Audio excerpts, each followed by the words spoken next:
Two guys not related, yet somehow are given the same name. It's time for the Two Daves podcast, where we'll answer the age-old question, are two Daves better than one? And now, here's Dave and Dave. Hey, this ain't tacos. You heard it right. This is the Two Daves podcast, trying to make life a little better during the time we have together. I don't know if we'll succeed at that, Dave, but we'll try. By the way, I'm Dave. And I'm Dave. Hey. Yeah. Hey, welcome, Dave. Glad you're joining us tonight.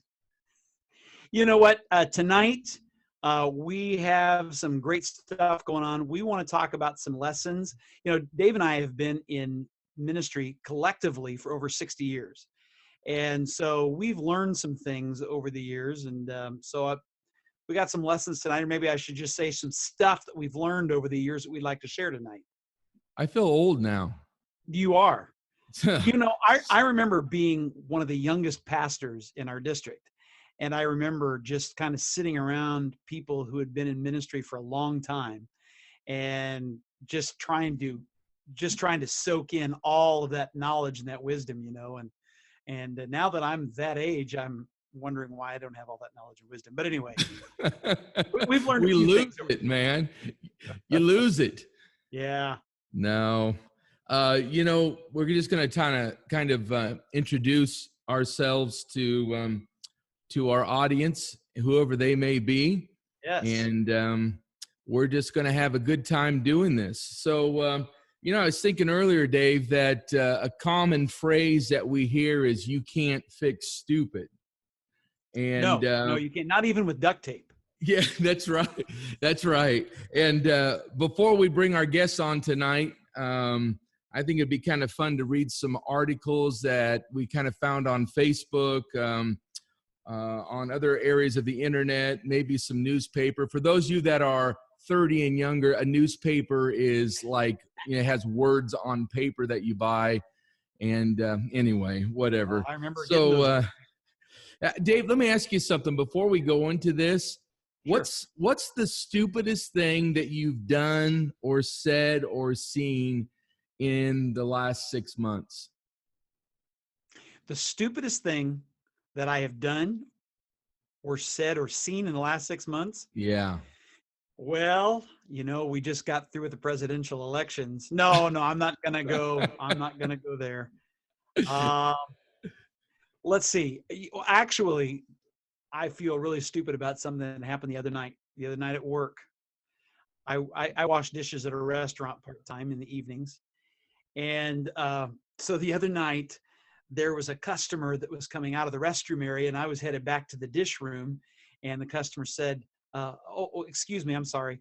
And I said, and I was going to either say, "You're fine," or "No problem." But instead, what I said when she says, "Excuse me, I'm sorry," I said, "Your problem." Yeah. I felt dumb. I just went back and hid in the dish room until she left. Yeah, there's some words you just cannot get back once they leave your mouth. If you're a fan of Brian Regan, you know some of his stuff. That's that's funny. Yeah, you too. I got to tell you something that's kind of funny about Brian Regan. My son and I went and saw him. He's a real clean comedian, one of the few that's around. He's and the best. He came to Des Moines, and the next day found out he had COVID. Oh, are you kidding me? So come to Iowa and get COVID. And so maybe it's a comedic COVID that he got. I don't know. Yeah, it's very laughable. Maybe he has no sense of humor now for the next 10, 15 days. I don't know. Other people can't taste or smell. He can't tell a joke. Yesterday in our worship service, I lead worship. We sang a new song, and it's a song called "Gratitude" by Brandon Lake. I don't know if you've heard it, but the chorus goes, "So I'll throw up my hands." And I always kind of talk to the team when we're getting ready to like repeat the chorus or, you know, that kind of stuff. Mm-hmm. And out loud, I said, "So I throw up." I'm like, yeah, well, let's worship the Lord on that. So Whatever. Well, hey, let's share a few of these, and then we're going to bring our guest on. We do have a sponsor tonight. Did you see that, Dave? I didn't. Yeah. Well, just I sent it to you. Did you get the memo on that? I must have missed that. Okay. Well, I'll talk about it in just a little bit later on. So, anyway, start, Dave. What do you have? Well, first of all, I just think, I mean, there's all kind of stupid news headlines out there. You just wonder who's in charge of proofreading these because they're hilarious. But, you know, you said earlier you can't fix stupid, and some of these are just dumb. Here's one. One-armed man applauds the kindness of strangers. Got another one here. Cops realize tiger is stuffed animal after 45-minute standoff. Watch out, I'm coming in with the Nerf bullets. Yeah. Here's another one. Fire crews called after smoke seen in the sky turned out to be a cloud. So you just can't fix stupid. Oh, well, you know, I found some of those too, Dave. This was an article that said, "We hate math," says 4 in 10 Americans. And it goes on to say, a majority of Americans in the article says we hate math. I don't get it. I don't get it either. Oh, here was a good one. Statistics show that teen pregnancy, it drops off significantly after the age of 25. Well, you know, there's a lot of truth in that. There is. I'm sure it does. Surprised it waits to that age, but oh man, tell me about it. And I think the last one would be China may be using sea to hide its submarines. No way. That's where they're putting them? I know. What in the world? What's going on? Why didn't we think of that? I don't know. China's so smart. Yes. I should have looked in the sea. Yeah. I knew they said it was a submarine, but come on. Yeah, no kidding. Well, I'm sure we'll find more of those, right? You know, this podcast is now being sponsored by Dead Air. Dead Air?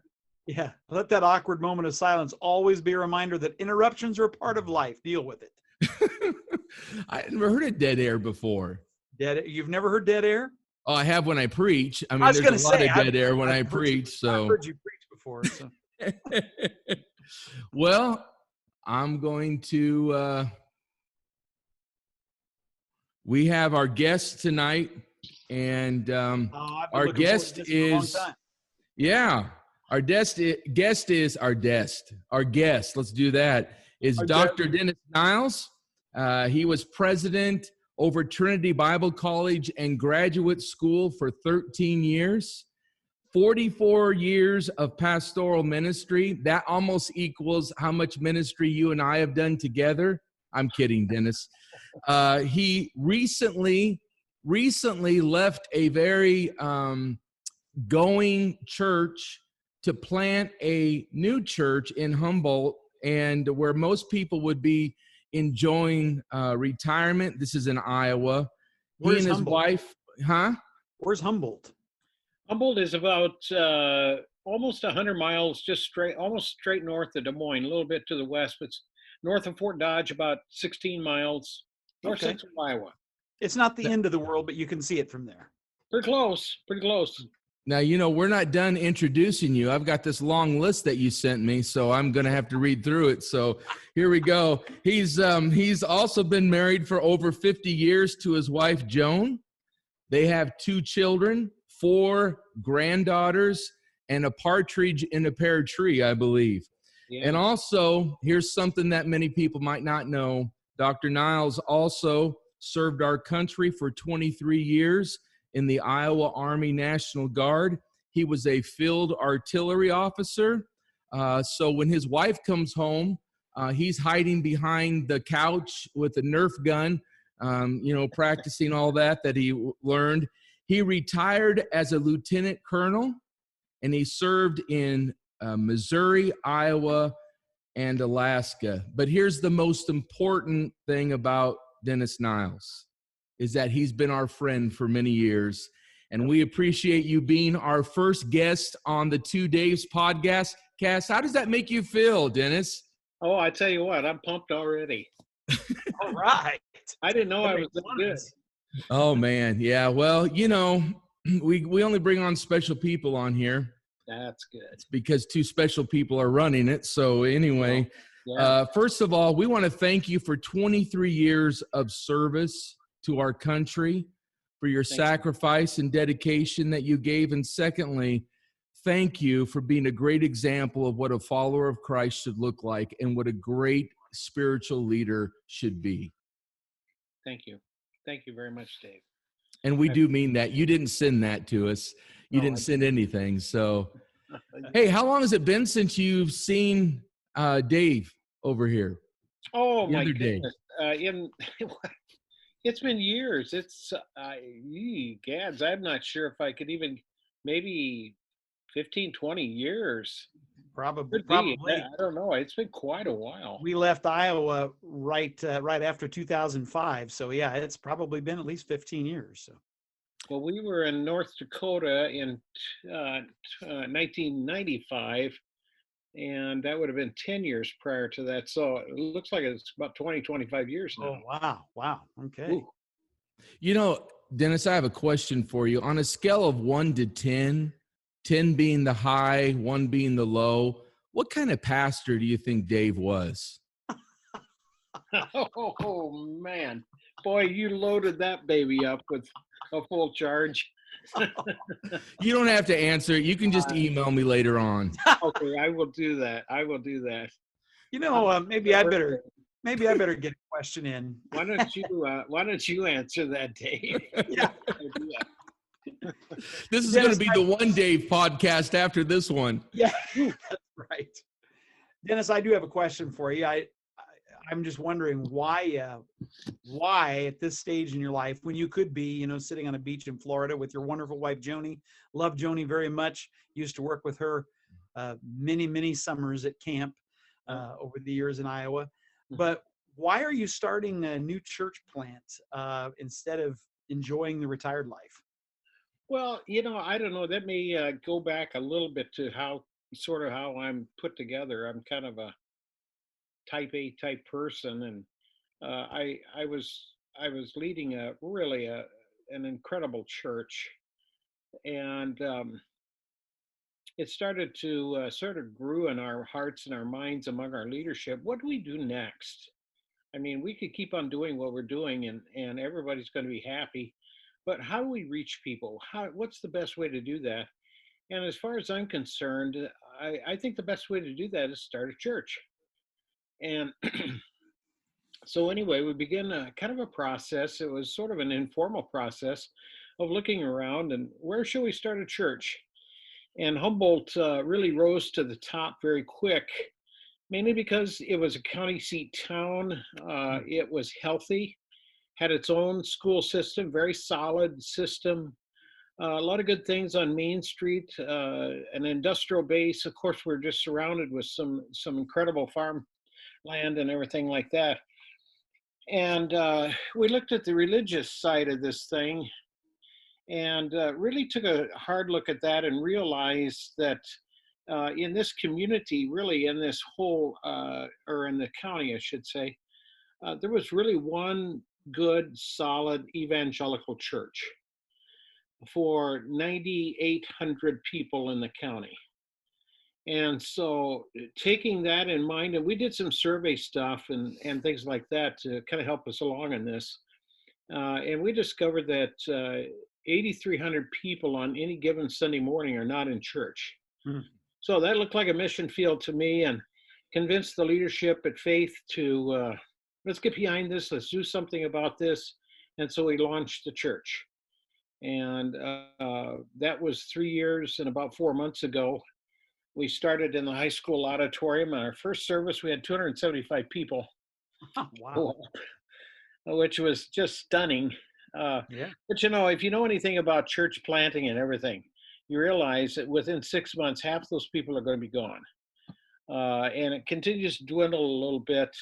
And we were just absolutely right on the numbers as far as the progress of the development of the church. Without COVID, right now we would be, in the low 100s. With COVID, we're probably in the 75, 80 some range, something like that. We've got probably 4 or 5 families that we just really don't see much of it. They keep telling us they're going to be back, but they are not back. Stinking COVID. Yeah, it's a bad news deal. Mm-hmm. But I mean, even with COVID and everything, I mean, I don't think you can just say, okay, time out, and I'm going to wait this thing out for the next 18 months and then pick up where I left off. That's not going to work. In fact, churches that are doing that and I know there are churches that have called time out. We're just going to suspend the operation, and even if they have a service, they're still suspended. They're thinking the old ways. They're simply not going to make it. I predict there's going to be a lot of vacant churches very soon, a lot of them. And I think people like myself who I'm greedy for growth. I'm greedy to reach people. I'm going to admit that. I want to reach people for Christ. And I'm going to be starting to take a look at some of those empty churches and say, hey, how about a satellite church? Even though we're a plant, that doesn't mean we can't do something like that. So I'm going to take a look at it. Sure. Do you think we've forgotten the rural church, especially the country church? Do you think somewhere along the line we've said they're not valuable enough anymore, so we just focus in on what we would call more valuable, or what's your take on that? I think you got a good point there, David, because there's a lot of communities that really need a good church. What has been said before me, a good expression of the gospel. Mm-hmm. And granted, I mean, Des Moines is a big area, Cedar Rapids, et cetera, and all that. And I understand that. I don't have any problem with that. But, what about the smaller towns? What are we doing with them? Mm-hmm. Do we just sort of pass on them and hope that, we hope that they'll drive the 15, 20 miles to our church and show up. And if they don't, they don't. That's their problem. And meantime, they don't know the way to the Lord, and they don't know how to get to heaven, how to get sins forgiven. So why aren't we doing something? Why aren't we being aggressive in this? Back probably 100 some years ago, 150 years ago, the Methodists had the right idea. And they were running all over the place, and they roll into a town to start a church. Yeah. Obviously they're way off track now, and be that as it may, but I think they had the right idea.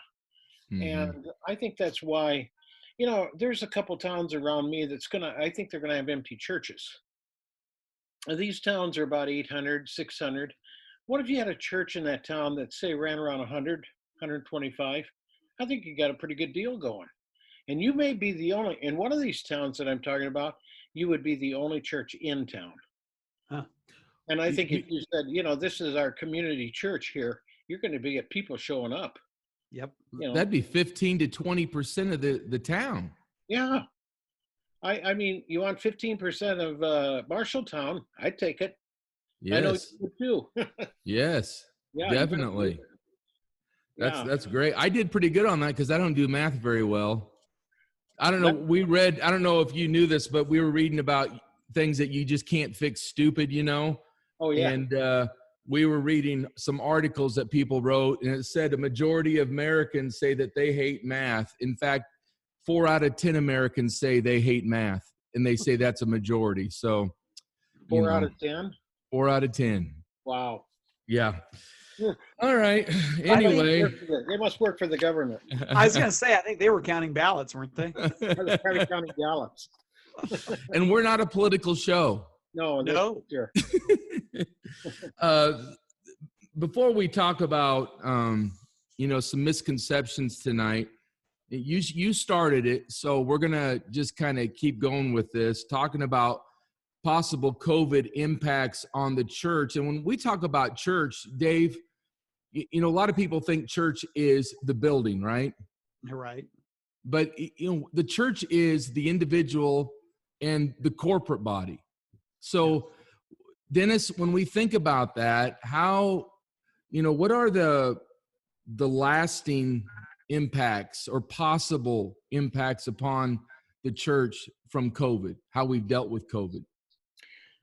Well, there's a lot of ways to approach that, and I think what it has done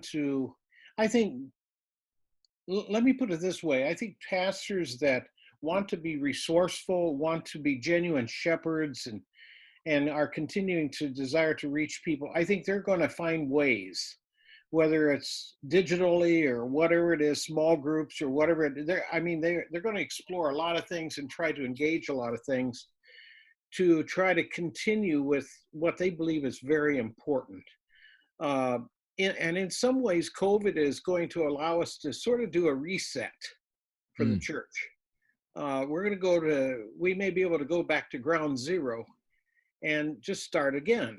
And because a lot of the things that were maybe those sacred cows, in your case, the derecho blew them away. Yeah.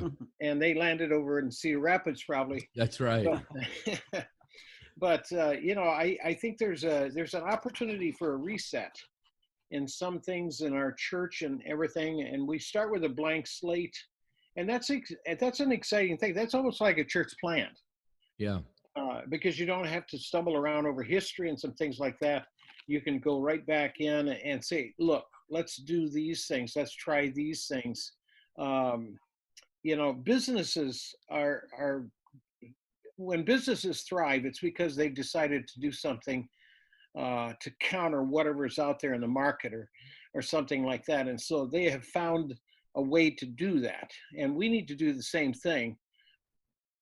And I think this becomes a very healthy thing for the church. We also have to realize that some of the people that left our church aren't coming back. Sure. And so I'm not standing around saying, oh, I'm wringing my hands, I'm mourning. In a sense, I am mourning. I wish they would be back, but they're not going to be back. But there's a lot of other people that I'm targeting. I'm still looking at 8,300 people in the county. Okay, let's go after them. I can only spend so much time mourning the loss. That's right. And I'm praying that the loss will eventually see the light and come back anyway.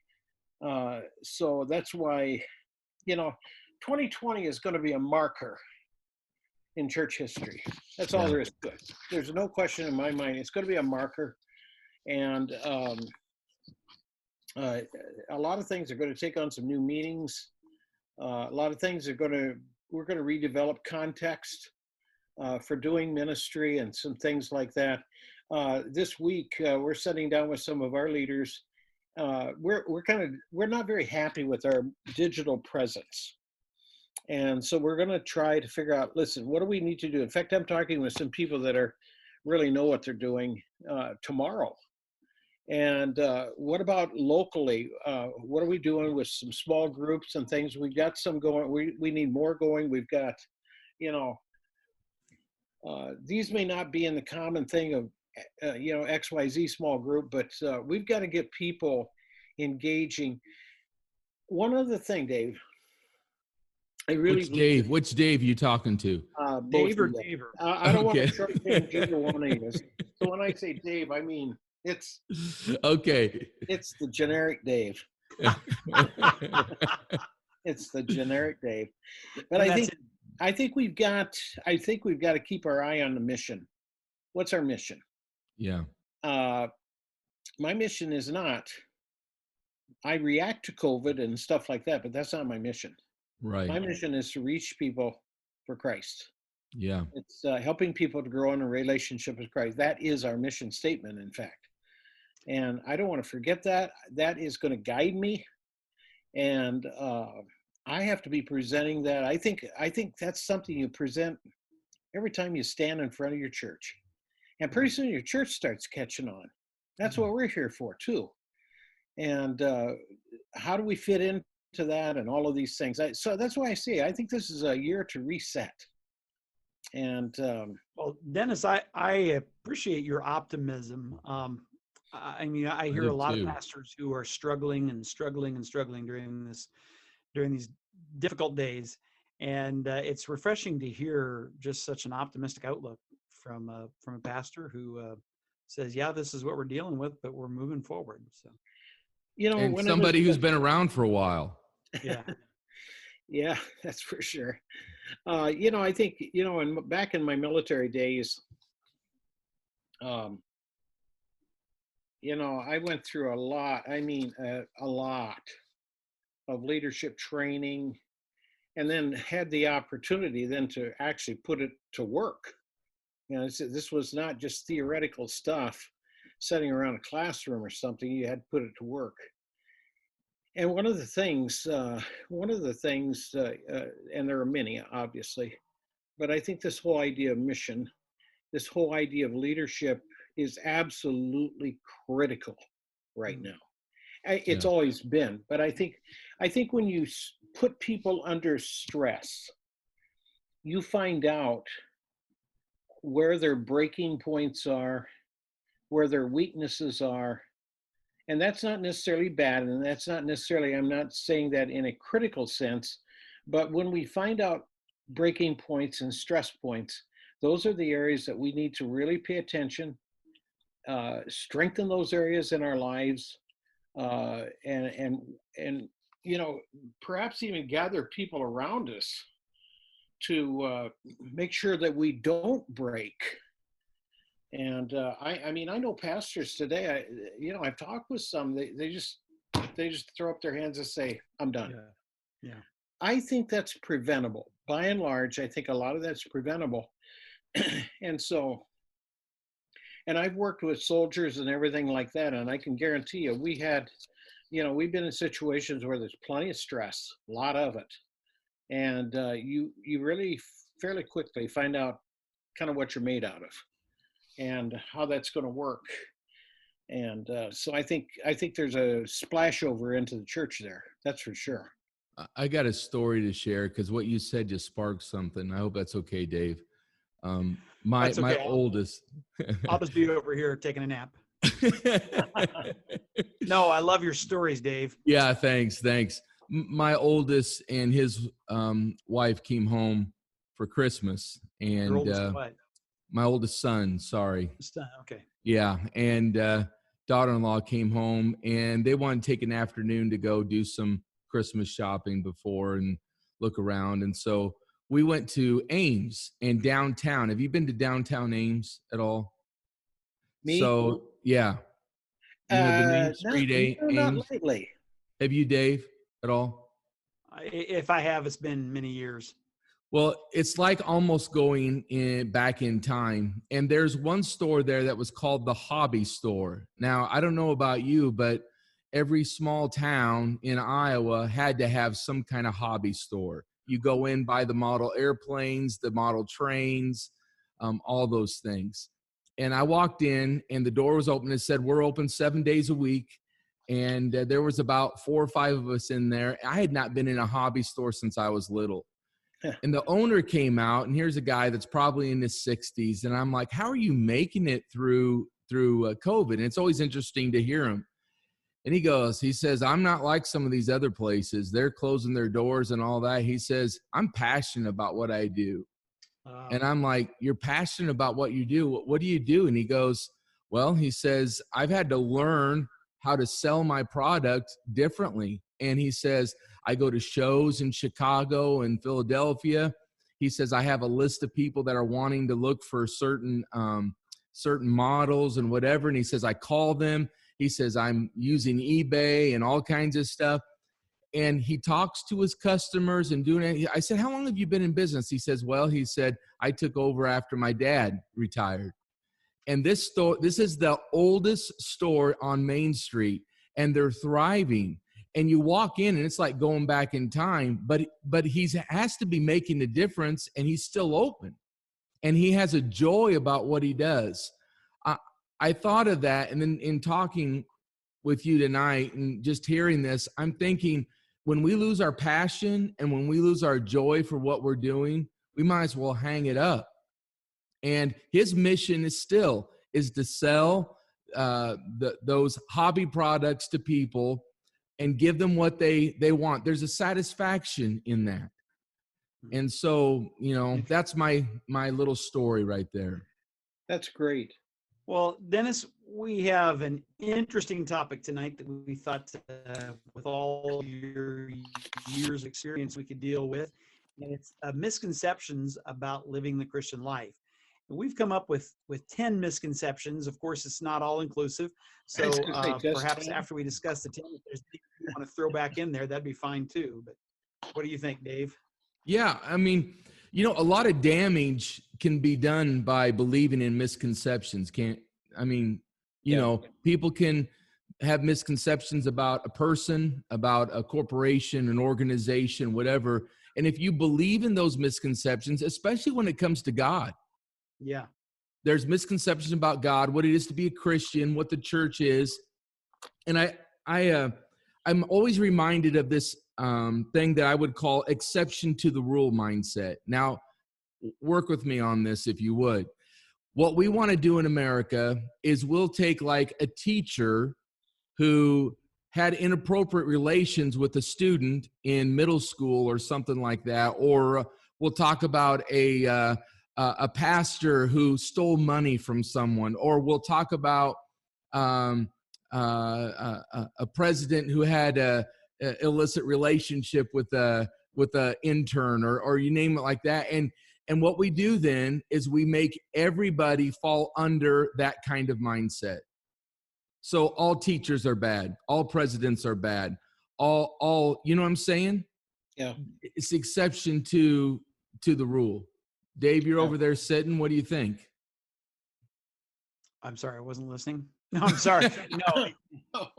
No, absolutely, Dave. I agree with you. Yep. So let's do this.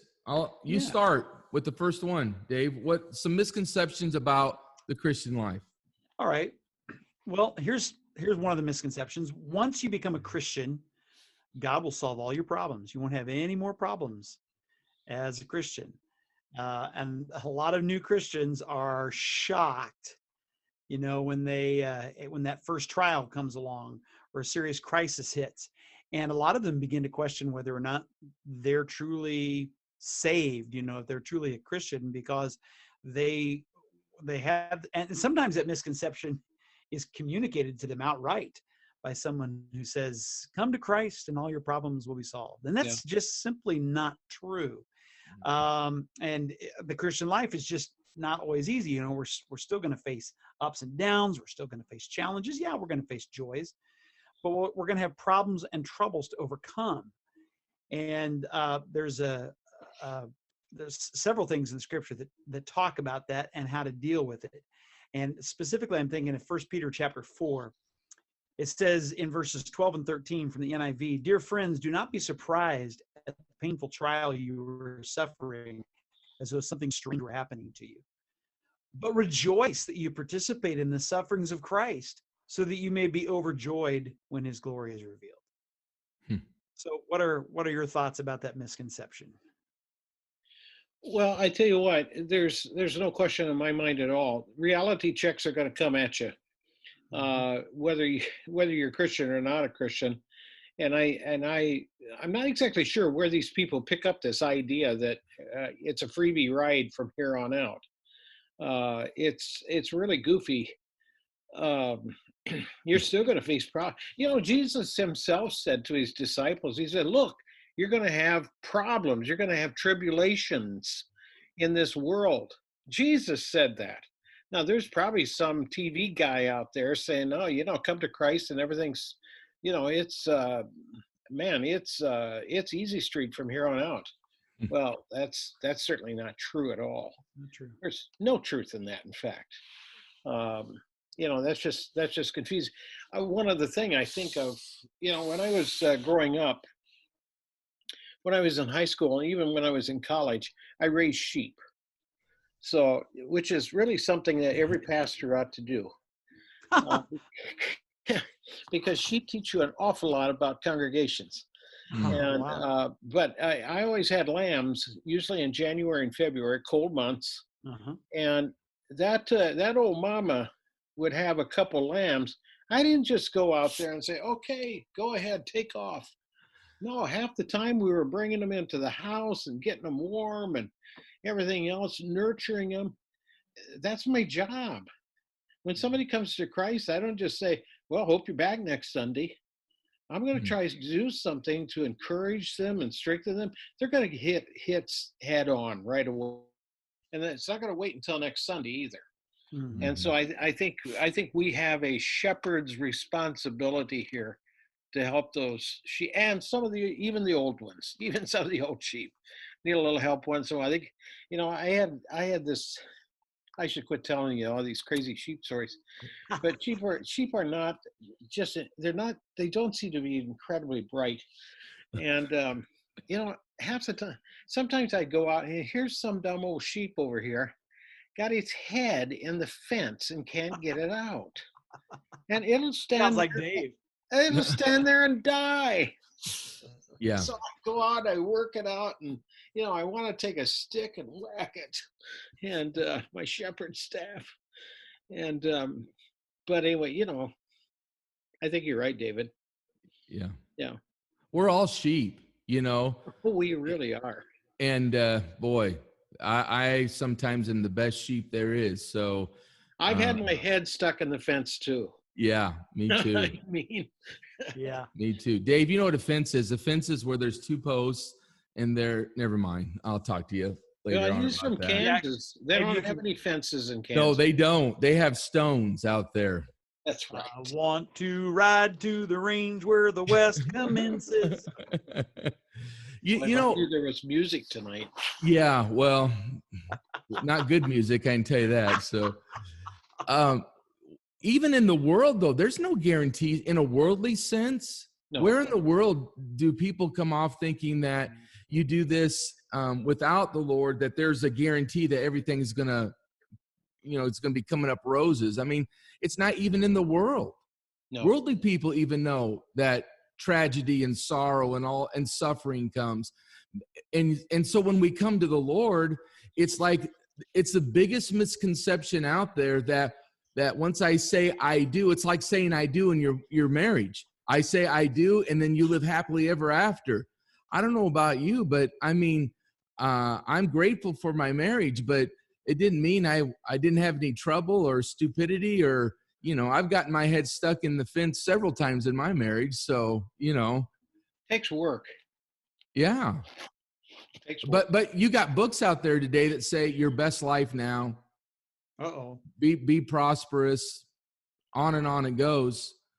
And there's that could get into other ugly things right there. But I mean, if we don't watch it, just like you said, we're going to be preparing people for an inaccurate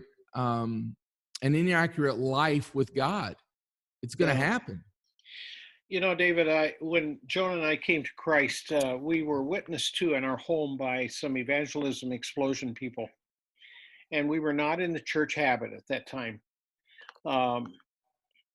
And one of the things before those people left, they said, we'd love to have you come to our church Sunday. And I said, well, yeah, okay. You know how that goes. Like, no, I won't. And they said, would you like us to pick you up? And that really spoke to me. And I said, no, we'll be in church. And I felt like, I'm making a commitment to show up, at least to say that I'm honest about this. And when I got to church, the pastor met us. He already knew we were brand new Christians. He says, let me tell you how you get off to a great start as a new believer. Be in this church every time the doors are unlocked and pay your tithes. And I said, what's a tithe? He said 10%. I about fell over. But I did it. You know what? I did it. The pastor told me to pay 10% of my money. And so I did it. Yeah. I didn't understand it. I didn't have a clue on it. Heaven's sakes, Yeah. we got people in our church that's been there for 25, 40 years, and they still haven't figured out tithing. Yeah. But so he said, pay your tithes. So I paid my tithes, and every time that church was unlocked, I was there. Yeah. And I found new friends, new relationships, discipleship took place, all of these things. And it means a lot. Well, Dave, you grew up with a pastor for a dad. Yes, I did. Yeah. So he had to prepare you guys pretty well. Yeah. That's good. Today's podcast is sponsored by Dead Air. Dead air. Well, Tell me, Dave, Dave. He Dave, just looked you at me and he goes, yes, okay, that was good. That's great conversation on podcast, Dennis. Let me tell you. I'll just Tell me sit how to here cook and just that wait. air, Dave. Dave, you have a second misconception that you want to share? Yes, thinking that this podcast would work. Okay, no, I'm just kidding. Number two was becoming a Christian means that I'm going to have to give up my fun in life, and I'm going to have to follow rules. And so that's kind of why I don't follow God. I'm sure that Wow. that's true. Are they ever wrong? Yeah. They are really wrong. Let me tell you something. In my mind, and I've served the Lord since 1973, February 1973. And in my mind, this has been the greatest adventure of my life. Mm. I have no idea what could be more fulfilling, more exciting, more satisfying than serving the Lord. Whether I'm a pastor or in the college situation, whatever it is, this has been an incredible life. Yeah. And I love every minute of it. Not every minute was smooth, I can tell you that, but Yeah. I love it. I won't change anything. What do you think, Dave? Well, I think that those who continue to listen to this podcast week after week will discover that we know what it's like to have fun. Yeah, Yeah. for sure. And For we don't sure. have a headache the next day. Yeah. That's exactly right. We can remember it. Unless we got our head stuck in the fence, so you never know. That would be the exception. You know, I don't know about you, but when I'm with, the church body, we fellowship and do life. We're doing life together.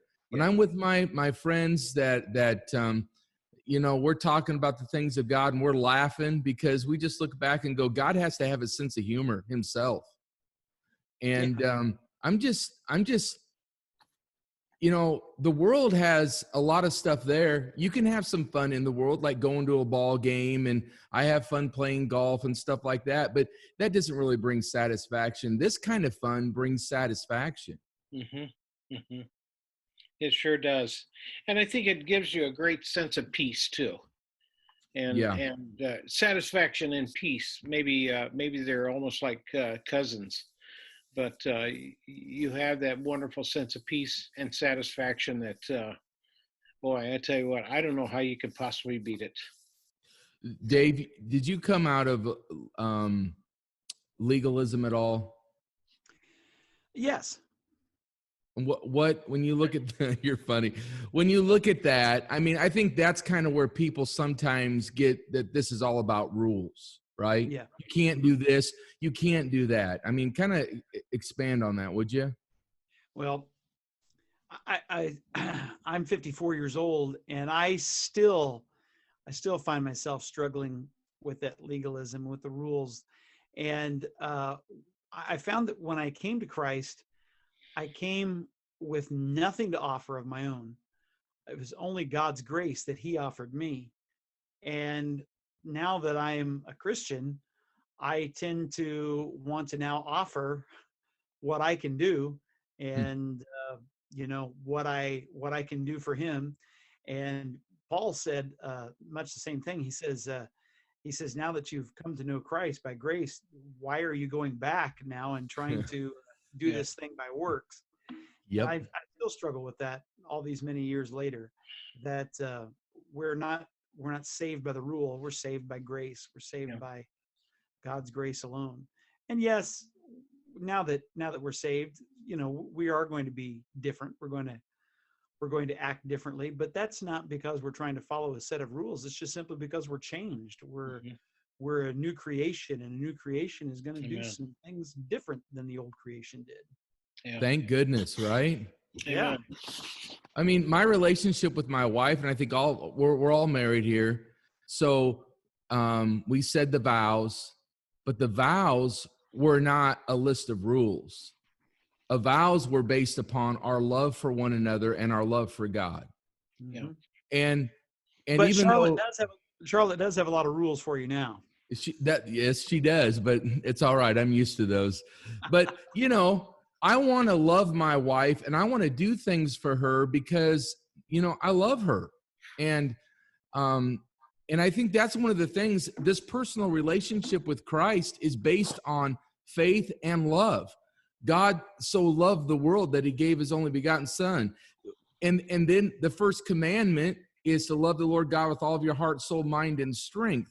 That did not happen until Jesus made a way for us to have a personal walk with God again, the Father. So, I want to do things because I love. That's why I want to serve my neighbor, and I want to help those that are in my community because I love them. That's good. That's great. Well, Next one. here's a third misconception. All Christians are loving, perfect people. Oh, yeah. Well, Any thoughts about Dennis, that? that's why we brought you on for the first one. Oh, We needed man. I tell somebody you as what. close to perfect as we could get. Oh, wow. I love it. I got to remember that. I should put that on my wall somewhere. And yeah, well, we're not perfect, that's for sure. Whoever came up with this, these thoughts, sometimes I think people who just want to avoid being a Christian or anything, they come up with some of these ideas. And we're very imperfect people. We are Mhm. people that are under construction. Yeah. And when you go down the road and you see those signs that says under construction, you got to be careful about how you drive, all kinds of things. God should probably hang signs on each one of us that says under construction, Yeah. because we haven't arrived yet. There'll be a day in which we will, and that's when we meet Jesus for the first time in heaven. But we're if you think there's a moment in which you're going to become perfect, you are seriously deluded, because that's simply not going to happen. And the other thing too is God uses our imperfections, especially when we're around one another, and we usually are. We're people. We're very social as far as Christianity goes and the gospel, all that. And there are people that we disagree with. There are people that have maybe different ideas than we do, and if we're not careful, we need to be careful about that. But that's kind of like God uses that as sandpaper, if you will, and He kind of rubs against us and everything, and that's why we need to be careful. Because these people are in the process of growth. They are in the process of learning and growing. I'm sure that when I was a very, very young baby Christian, I had habits and things that were annoying to people. Now my habits are much more refined and sophisticated. And, Can you help Dave out with that a little bit? we're working on it. We're just Okay, all right. putting in some effort this year. So and I think non-Christians just have misconceptions about what Christianity really is. I mean, it's not like you just snap your finger and wow, we're poof, just poof. It would be nice. That'd be nice, but it's a myth. Well, here's the other thing. What are we doing to our community, to people who don't know Christ, if we come off like we're perfect? I mean, Yeah. you know what I'm saying? There's an awful lot of people out there, David, that are not perfect, and they're pretty well convinced that they cannot be perfect, and so therefore, why try? Yeah. And I can't be like David and David. I just can't be like them at all. So I'm not even going to try. And or if they try, they get that first setback as a Christian, and right away they're saying, "Yep, I knew it wouldn't work," and so Yeah. boom, they're gone. That's boy. So I tell you, yep, it's sad. Let's go on to the next one because I know we're getting close to running out of time. I kind of like this one. I'm skipping over the next one to go to this one that says, pastors and missionaries are more spiritual than other believers. Oh, that isn't true? You know, No. I think this is something that we really need to define, because the Bible says that we're going to be doubly judged, as teachers. So what is it? We're not more spiritual. I mean, what is it that's required out of a spiritual leader, say in the church, but then you can take it into the home and on it goes. So really everybody's a leader that follows the Lord. David, one of the things that I do, and maybe others do it too, is I frequently read and review what Paul said to Timothy and Titus. He was talking very specifically to Pastor Timothy, Pastor Titus. And basically he's saying, look, this is how you operate the church. This is who you need to be. This is what is expected of you, et cetera, et cetera. And I think that's just a healthy thing. It just, people have a tendency to put people on pedestals. And these pedestals, by and large, are usually made out of something like balsa wood. And they are not stable. And if some pastor stumbles and everything, it just maybe blows their conception. And they were unrealistically elevated anyway, by other people, I'm saying. And so I think we have to be careful. We have to be people who examine ourselves. We have communion and we say we're examining ourselves. Well, that's a street that moves both ways. Mm-hmm. We need to be examining ourselves, and not just on Communion Sunday. Yeah. And I think this is, and I think the enemy's got us on it. I think every minister, every Christian leader is on a hit list by the enemy. Mm-hmm. And if the enemy can take one of these men or women out, or take them, destroy something in their life or ministry or whatever it might be, that's a win. Yeah. And it's hard to overcome too. Yeah. I remember when I was, I planted the church also in Algona, just north of me, about 22 miles. And I'd been there probably 4 or 5 years, and a couple prominent ministers had failures. And I remember having coffee I did this virtually every day and maybe a couple times a day, somebody coming up to me and said, hey, what's going on? These guys are falling over. And, it affects other people.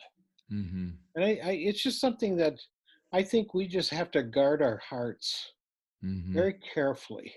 Mm-hmm. And I think whether we're having a tough time in ministry or whether we're having successful times, and I think probably successful times are even worse because it can go to our head. And we've got to be awfully careful and keep ourselves humble before God. I mean, there's a lot to say about this, and I don't mean to just consume all the time, but it is a terrible mistake to think that pastors and missionaries are somehow virtually infallible and will never disappoint, make mistakes, sin, or whatever it is. That's just, wow, that's something way out there that simply not true. When I think of Paul's words when he said that God chooses the foolish things of this world to confound the wise, my calling in ministry puts it really into perspective. Any pride that I feel about that call is totally lost when I realize that I'm the foolish things.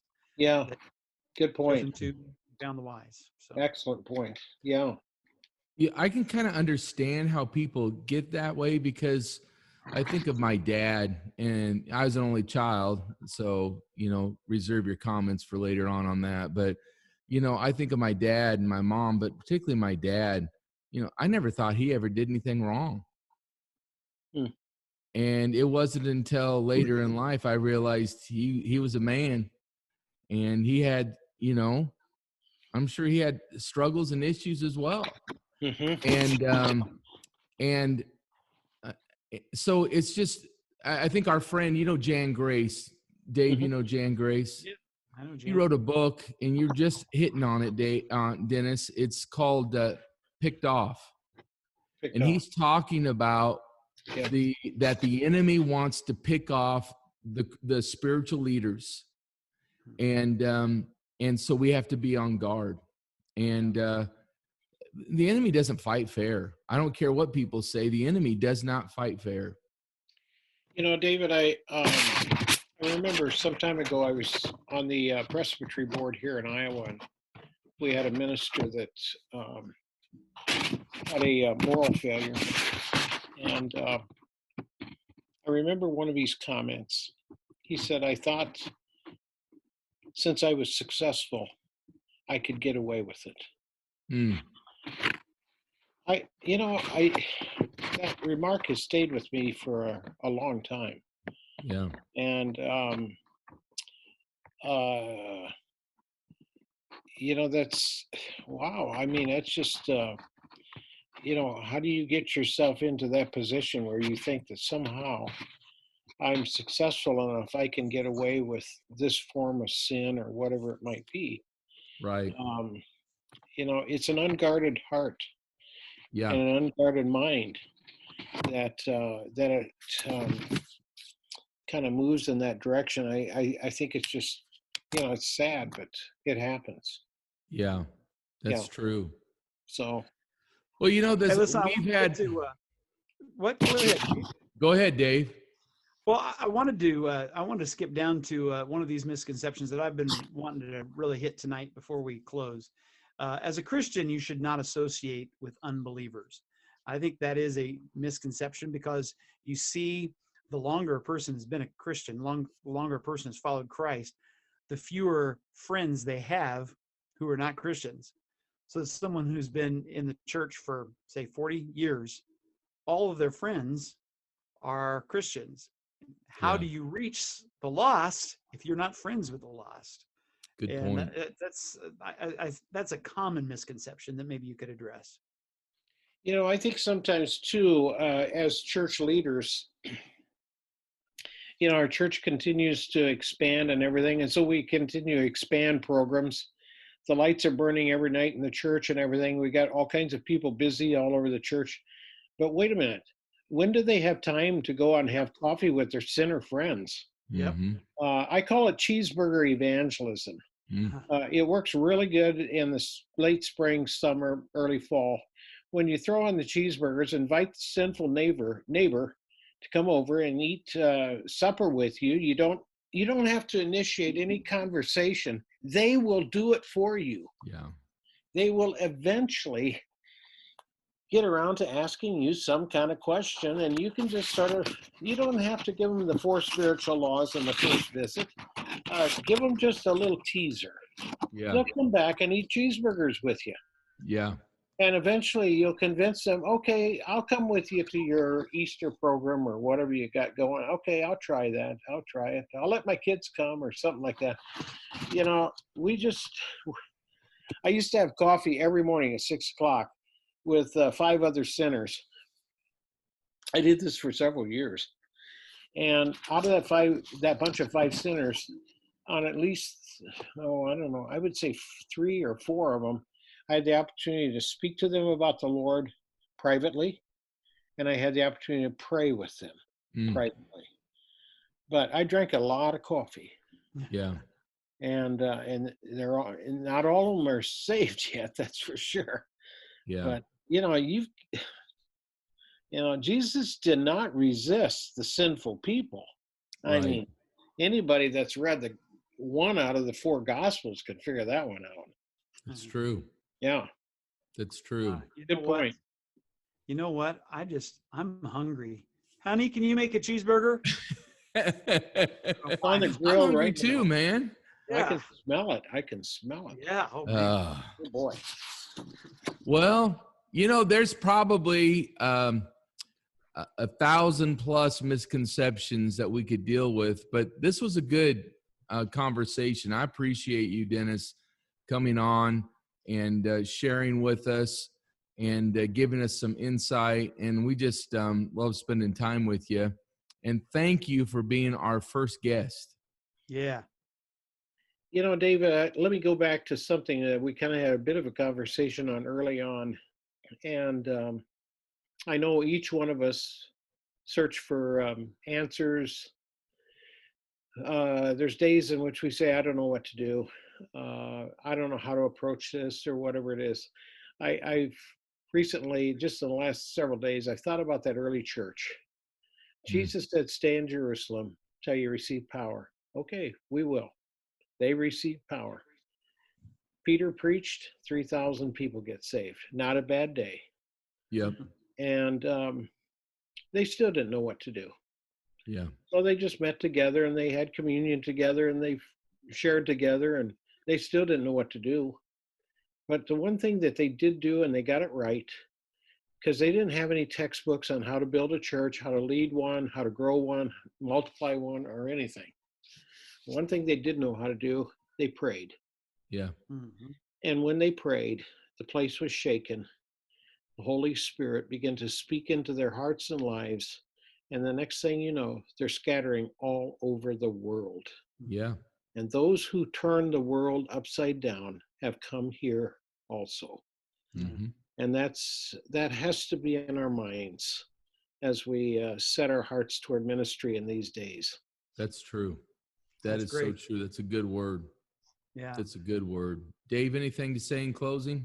I just want to say thank you, Dennis, so much. It's been Thanks, good Dave. to connect with you again after all these years. Please give your love to Joni for me.